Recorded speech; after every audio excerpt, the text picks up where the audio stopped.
E aí, já pensou em ganhar muito dinheiro com um canal de corte igual esse daqui que você está assistindo? No primeiro link da descrição temos um aulão para você que quer começar um canal de cortes e faturar muito aqui na internet. Também teremos planilhas que irão te ajudar na hora de organizar a produção do seu canal. Tá esperando o quê?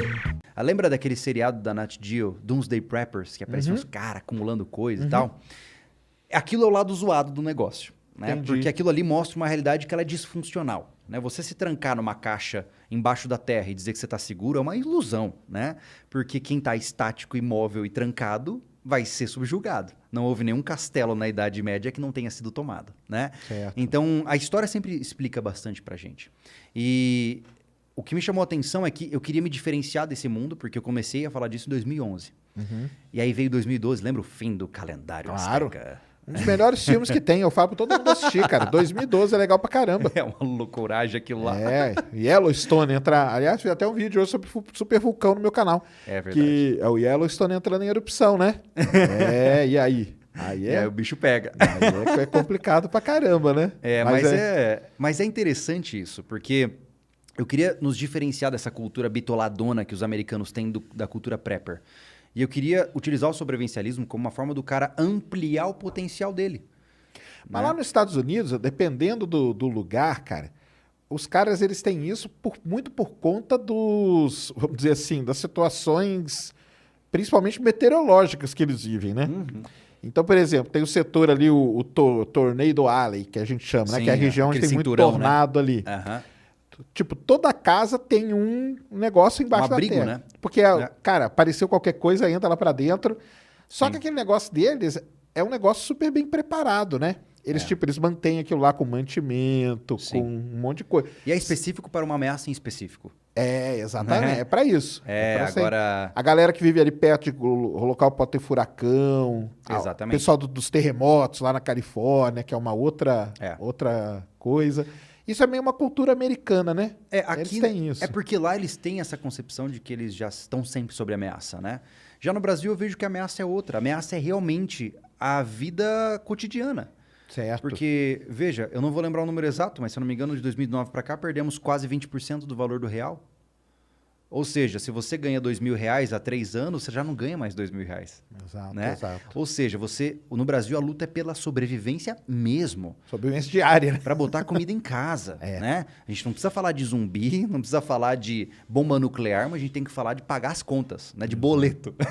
Boleto, cara. Boleto é que te incentiva a fazer tudo. E aí eu pensei, cara, como é que eu posso ajudar pessoas a economizar nas suas jornadas, né? Para estarem um pouco mais preparadas para esse tipo de situação brasileira, que é a pobreza, né?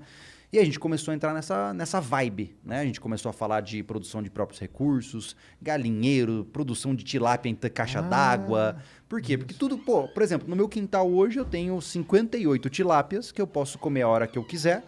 E hoje o quilo da tilápia, a última vez que eu vi aqui em São Paulo, estava R$40 o filé de tilápia. Então, você imagina, querendo ou não, é uma economia e um hobby também de você ter um aquarismo tamanho família. Então, você foi para um lado totalmente, né? Nada a ver, né? Com o que do pessoal de lá, né? A gente tem Porque também de lá não é... Aquilo lá, para mim, não é um sobrevivencialismo, cara. É tipo assim, é por isso que é prepper, né?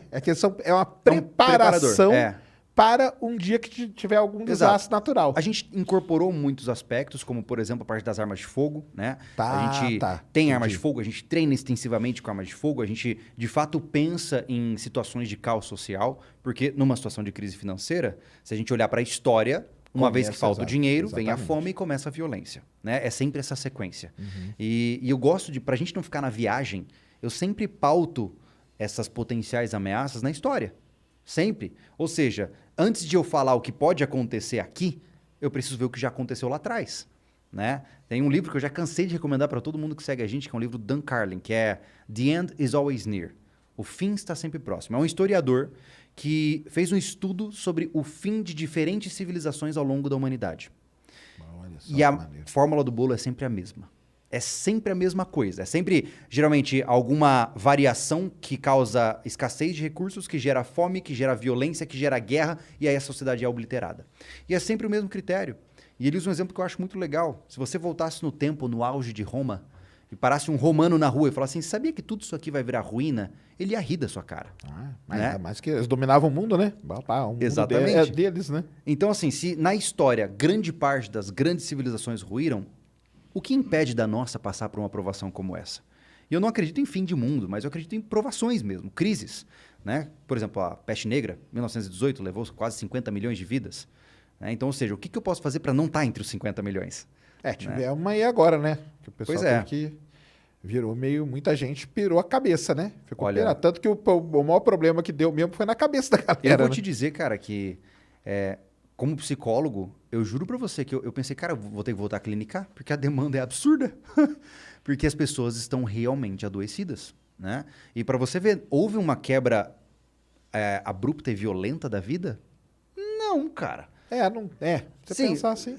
Você pode lidar com falências, talvez muita gente que está assistindo perdeu negócios, talvez você não possa ter saído de casa para fazer suas rotinas habituais, mas sua vida não estava sob a ponta de uma arma, sendo perseguido por um grupo político. Então, e nisso você já descabeçou por completo. Ou seja, cara, vamos fortalecer a nossa mente, né? Vamos nos construirmos como seres um pouco mais robustos para passar por cenários como esses sem sermos afetados.